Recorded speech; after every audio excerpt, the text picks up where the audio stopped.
Les femmes sont un facteur indéniable de développement pour l'Afrique. Telle est la vision des dames qui ont constitué le panel Africa Inspired aux assemblées annuelles du FMI et du groupe de la Banque mondiale.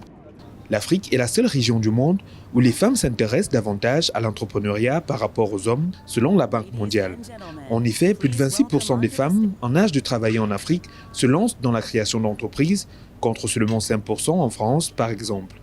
La capacité entrepreneuriale des femmes est à même de stimuler la croissance économique d'un pays. Le Maroc l'a compris assez tôt avec la mise en œuvre de politiques de parité genre et de réformes juridiques en faveur de l'autonomisation des femmes.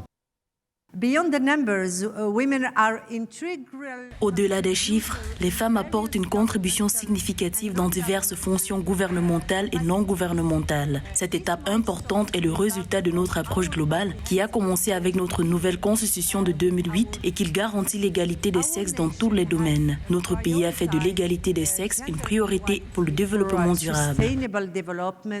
Pour Ori Okolo, avocate et militante des technologies, il est non seulement impératif d'investir en Afrique, mais aussi de mettre les femmes au centre des projets de développement.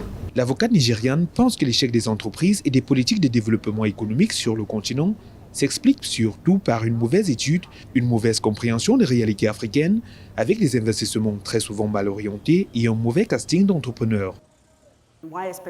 Pourquoi est-il important que davantage de femmes investissent en Afrique?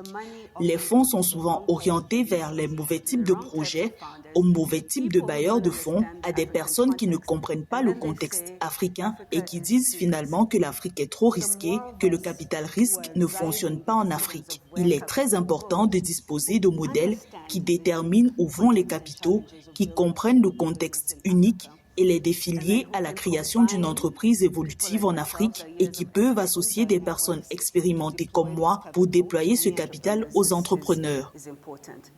Longtemps considéré comme un mauvais élève en matière de parité ou de promotion à l'emploi pour les femmes, le continent africain profite aujourd'hui de l'esprit d'initiative et du leadership des femmes, lesquelles représentent plus de la moitié de la population, une population qui pourrait atteindre 2,5% d'individus d'ici 2050 selon certaines estimations.